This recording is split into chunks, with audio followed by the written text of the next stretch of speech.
Olá, tudo bem com você? Eu sou o professor Joelton Lima, geógrafo e mestre em Relações Internacionais. Hoje nós vamos conversar com a galera do 8º ano, Hidrografia das Américas. É importante pensar, quando a gente fala de hidrografia ou aspectos de hidrografia, principalmente quando a gente vai analisar o continente americano, é importante um pouquinho dissociar da questão do Brasil. A gente separa da questão do Brasil para conversar sobre hidrografia das Américas. Eu me recordei, desculpe. Oi, Vânia. Tudo tranquilo? Que bom. Vamos continuar. Pensando em hidrografia das Américas, se a gente vai conversar sobre hidrografia das Américas, a gente tem que ter foco, primeiro, para a situação do Brasil, mas quando você entende a hidrografia do Brasil e o volume hídrico daqui, como nós somos beneficiados por causa da quantidade de água que a gente tem no nosso país, quando você dissocia isso, quando você separa isso e começa a falar da hidrografia do continente, a gente começa a entender que o Brasil possui extremos benefícios, características que nos colocam como o principal país do mundo no que se refere à riqueza hídrica, mas que outros países do continente americano, eles não têm esses benefícios. E hoje, nesse passeio rápido que a gente vai dar sobre a hidrografia das Américas, a gente vai tentar entender quais são as características tão peculiares desse continente que colocam paisagens de deserto em países onde também tem abundância hídrica. Quais são as batalhas travadas no nosso continente no que se refere a esse recurso? Tem país onde cidades estão afundando por causa da água? Então, segura, vamos tentar repassar a hidrografia do Brasil, que vocês viram lá no 6º ano, vocês começaram a ver um pouquinho de hidrografia lá no 6º ano. A gente tenta relembrar essa porção de conceitos aqui, o que é um aquífero, quais são as bacias do Brasil, que vocês viram no 6º, 7º ano, e depois a gente vai e coloca os dois pés. Vamos juntos? Colocamos os dois pés na hidrografia do continente americano. Vamos lá. As bacias do Brasil estão aqui, a maior de todas, e uma das maiores do mundo é a Amazônica, Tocantins-Araguaia, essa do São Francisco, que é chamada de Bacia da Integração Nacional, a Bacia do Paraná, do Uruguai, do Paraíba e a Bacia do Atlântico Ocidental. O que é importante aqui é que esse país, ele possui 45% do território de rios de planície e um outro grande volume de rios de planalto. Bom, então se a gente pegar para analisar o relevo, ele possui sérias ligações com a distribuição das bacias. Clima, relevo influenciam diretamente na hidrografia. Pensa no seguinte, o relevo da porção norte do país é um relevo com maiores planícies, maiores depressões, então influencia no tipo de rio que a gente tem na região norte. Na parte centro-sudeste, a gente tem um relevo onde predominam os planaltos. Rio que nasce num planalto, ele tem uma dinâmica, ele tem um tipo de traço, ele tem uma velocidade muito diferente de um rio de planície. Isso quando a gente fala de Brasil, que possui uma abundância hídrica fantástica. Para além disso, para além da nossa riqueza de rios, quando a gente fala de hidrografia, muitas pessoas esquecem de considerar os aquíferos. O que é um aquífero? Aquífero é uma formação geológica que funciona como reservatório de água. As águas da chuva infiltram no subsolo e permanecem ali armazenadas no solo específico e que, de tempos em tempos, esse recurso se renova. Tá, de maneira direta. Aquífero é um terreno que pode ser como se fosse uma grande caixa d'água subterrânea ou um terreno esponjoso que guarda um grande volume hídrico. A vida, a cidade está acontecendo aqui, e por causa do tipo de rocha, por causa do tipo de sedimentação, esse terreno acumula águas às chuvas e que permanecem ali abastecendo os mananciais por muito tempo. O Brasil possui grandes aquíferos e a gente vai dar relevância para 2 aqui no nosso encontro de hoje, antes da gente avançar para falar aí da hidrografia das Américas. Bom, aqui tem um esquema bacana de um aquífero. Está aqui a vida acontecendo, riachos, nascentes, e aqui um grande volume de água, a chamada água confinada. Choveu, essa água, o solo permeável, essa água infiltra e fica armazenada aqui. Aqui a gente tem um leito rochoso, essa parte de rocha impossibilita que a água continue avançando e essa água fica armazenada aqui para ser usada e para fazer manutenção do sistema hidrológico dessa região. Está aqui. O Brasil tem um gigantesco aquífero nessa região. Perceba que o aquífero é uma estrutura tão importante para a hidrografia que o aquífero ele não respeita limites e nem fronteiras. Olha, Uruguai, Argentina, Paraguai, Brasil, todos esses com um gigantesco aquífero único integrando aqui. Legal de perceber que na imagem anterior a gente tem aqui um pedacinho desse aquífero sendo exposto, aqui na forma de lagoa sendo abastecido. Muitas vezes algumas pessoas perguntam assim, cara, mas não tem nenhum rio que chega nessa lagoa. Como é que essa lagoa está sempre abastecida? Ou tem essa lagoa, chove, chove, chove, e eu não consigo perceber nenhum transbordamento. Está aqui, ó, o segredo da estrutura. A lagoa é abastecida pelo sistema de aquífero. E quando a gente fala de Brasil, essa estrutura de abastecimento, muitas vezes dessa lagoa, está aqui, ó, na região do Pantanal. Claro que tem alguns rios que chegam, alguns rios que partem daqui, mas a estrutura de aquífero mantém o bioma do Pantanal com as características particulares dessa região. Vamos tocando e tentar entender que, volta um pouquinho, que desses aquíferos que o Brasil tem, o Guarani ele é um dos mais importantes. Ou ele é o mais importante por causa da extensão.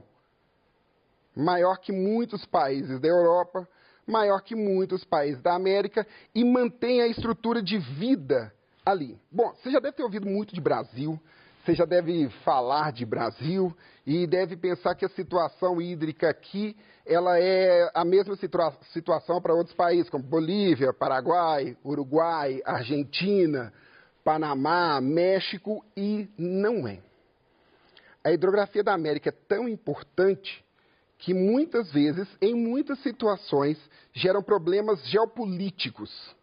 Existem guerras e ameaças de guerras travadas nesse território por causa de volume hídrico, por causa de água. A gente já conversou, você já deve ter visto também, que existem vários tipos de rio, mas principalmente rios de planalto e rios de terrenos mais planos, rios de terrenos menos íngremes, rios de baixadas, rios de planície. Tanto rios de planalto quanto rios de planície podem ser importantes para aproveitamento econômico, não só para captação de água. Rios de planalto, por exemplo, são usados para geração de energia elétrica. Rios de planície são usados para navegação. E esse é o caso de um país na América Central, chamado Panamá, onde foi construído um canal.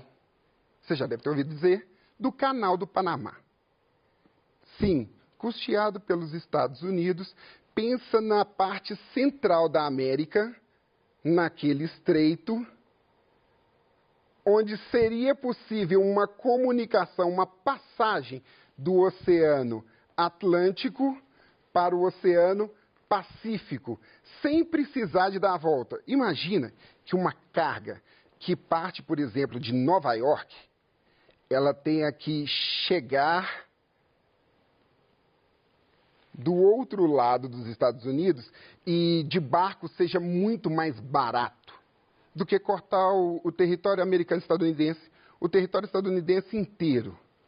Só que para fazer a volta lá no extremo sul da América do Sul, demora quase que o dobro de tempo que se você pudesse cortar de barco pelo meio do continente. Foi o que os Estados Unidos fez, patrocinando uma obra de transposição. Aliás, o Panamá já está terminando a construção do segundo canal.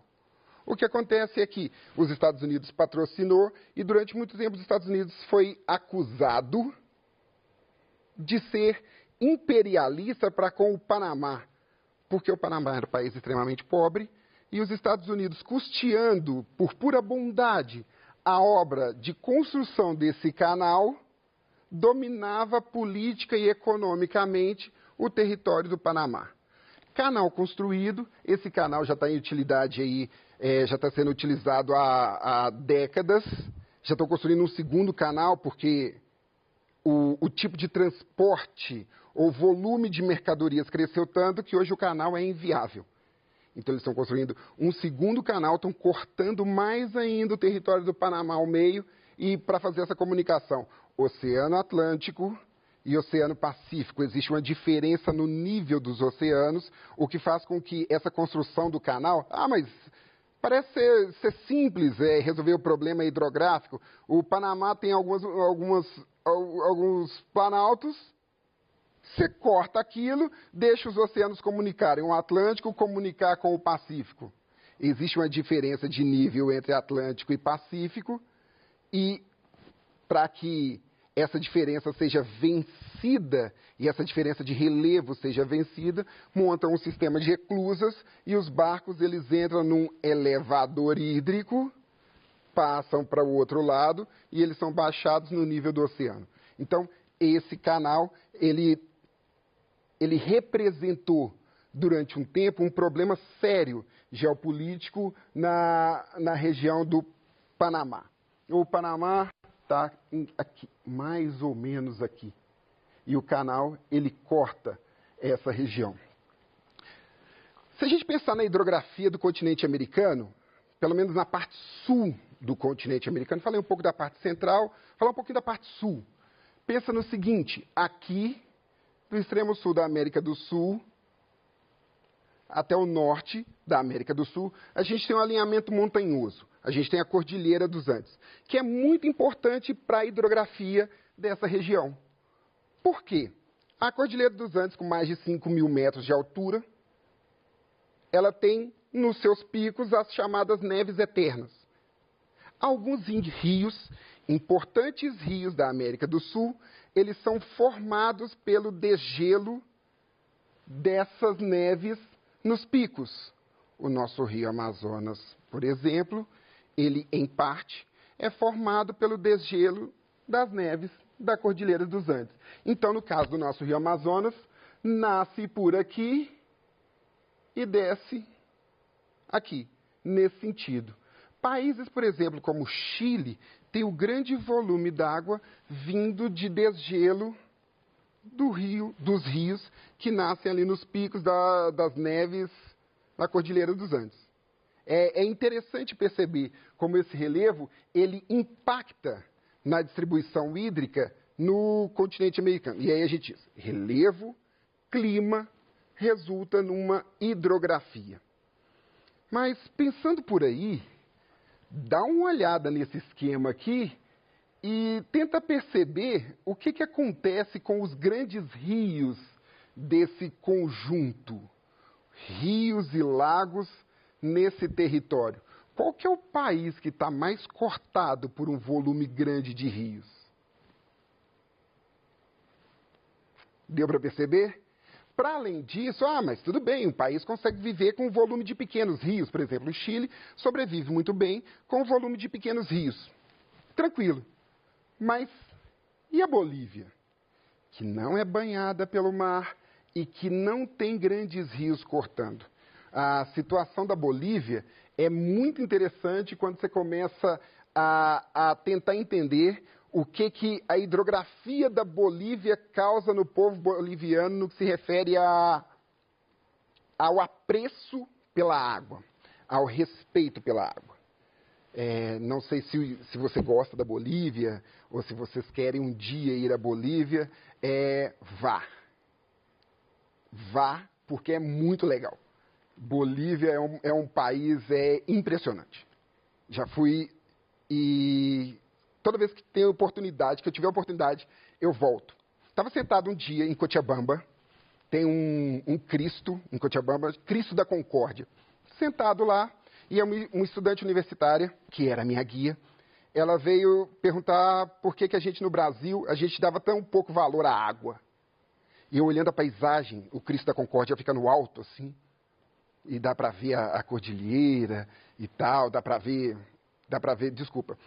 um conjunto de relevos, de altimetrias mais elevadas na Bolívia, e quando você senta e contempla aquela paisagem seca da Bolívia, com aquele calor boliviano, aquele abafamento, a menina vem e me pergunta por que eu não dava valor à água.